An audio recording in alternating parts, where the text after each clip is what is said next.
It's official now, folks, as Bobby Webster has made the first move of his tenure as being the top dog of this Toronto Raptors team. And a lot of people were looking forward to who is going to be the main veteran mentor for this Raptors group. And a lot of eyes are pointed towards Kyle Lowry filling that position this offseason. However, things are now official in terms of who has taken that role at the end of the bench of the Toronto Raptors. And we now have some insight in terms of how this roster is going to look entering free agency. And that has some serious implications in regards to what the Toronto Raptors are going to be able to do in terms of bringing in some talent, especially at that backup center position. So we're going to break down what Bobby Webster's first signing was as the top dog of the Toronto Raptors and how it impacts the Toronto Raptors going forward and the hopes and dreams of landing Kyle Lowry to retire with the Toronto Raptors. So much stuff to break down out here in this video. But folks, you guys have been crushing it, hitting the subscribe button as of late. This is what I took the screenshot of this morning. We've already crossed 38,300. So appreciate everyone joining us on this ride to hit 40,000 subscribers. So make sure you guys hit that sub button if you haven't already. It's free and you won't miss a single thing that's going on with the Toronto Raptors, even on a Saturday night when we get a signing. So let's dive straight into it. As Shams came out and dropped a mini Shams bomb, then saying that free agent Garrett Temple intends to sign a 1-year, $3.6 million deal to return to the Toronto Raptors, sources tell ESPN. The Raptors and Mark Bartlesy and Priority Sports reached this deal for Temple, who will enter his 16th NBA season. So, of course, we've had Garrett Temple on the roster for a couple of years now at this point. This isn't a groundbreaking move just on the basketball court, but behind the scenes, out there, in terms of a leadership role, a guy being in the locker room, Garrett Temple has been amazing for mentoring the young players, and happy to have him back. Again, some people are saying, oh, he's eating a roster spot, he's doing all this, that, whatever. Of course, I don't expect him to have an impact out there on the court. He did have some sneaky good games for the Toronto Raptors last season, and didn't have horrible averages either, if we take a look at his stats. It's 2 points per game, 1 rebound, and 21%.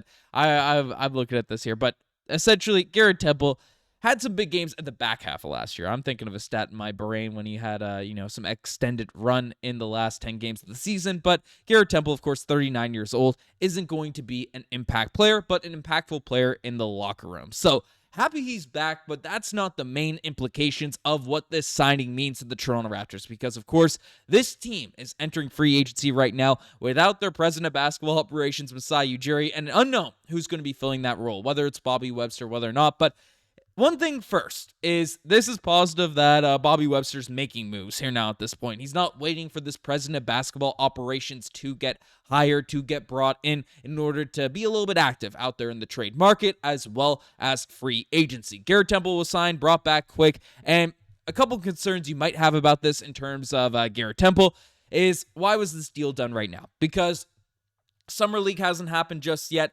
There hasn't been a lot of, we have a bunch of young guys that are signed out there in terms of undrafted contracts playing in this Summer League action. And if some of them are playing really well, if they come into their own and then we don't have a roster spot for them at the moment, at the end of the season, and then the offseason after Summer League, and Garrett Temple's eating that spot, that could affect the basketball era for a guy that probably is on his last season. Now, again, we thought that was the case last year, but I digress. I don't mind having a veteran in the locker room where our team is still very, very young. So I'm not disappointed in this, but that is one thing people are a bit frustrated by. The second thing, keeping it outside of the big free agency plans of the Toronto Raptors, is it's official that the dream is now dead for Kyle Lowry to return a Toronto Raptor, at least for this season. Now, looking at Kyle Lowry play on the court last year, you'd imagine this is his last upcoming season for in the NBA. Take a look at his stats. They aren't that swell either. 4 points per game for Kyle Lowry, 2 rebounds, 3 assists per night.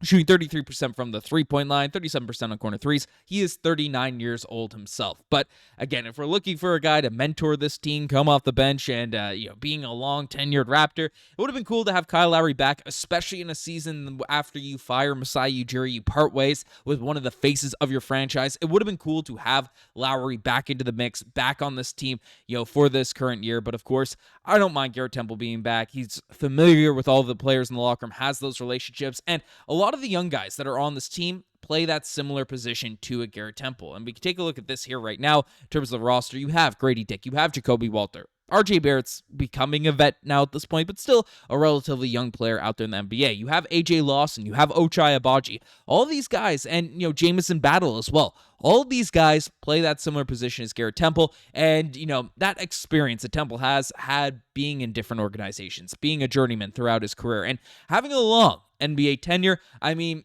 that vet experience is probably more relevant to those guys. Kyle Lowry was an all-star. He was, a guy that was the top dog for a franchise for a while and all that type of stuff. Garrett Temple is a guy that had a very successful career as a role player, so can probably give really solid advice to the new young guys coming out in the mix. Even, now with our, wings we just signed out there drafted, whatever you call it, Colin Murray-Boyles, as well as our guy Elijah Martin. So that's I don't mind Garrett Temple being in the locker room. That stuff's all good. But what does that mean now for the Toronto Raptors' ability to make some moves out there in free agency? Because this team has a lot of contracts on it that are locked in for this upcoming year. Happy Sports Track updated their actual salary stuff. So you don't see Temple in here now at this point. We can add him into the mix. But, you have your two-way guys of Oler Shamshe, Jared Roden, and, are the newest one signed today, Chucky, who his name is slipping me here now at this point. Then you have second-round picks, Elijah Martin. You have first-round pick in terms of Colin Murray-Boyles. And then you have a lot of other guys that are under contract for this team here right now. So you have Jacoby Walter, Gradey Dick, Ochai Agbaji, all playing the wing position. You have AJ Lawson and Colin Castleton on unguaranteed contracts, but fighting for these different roster spots.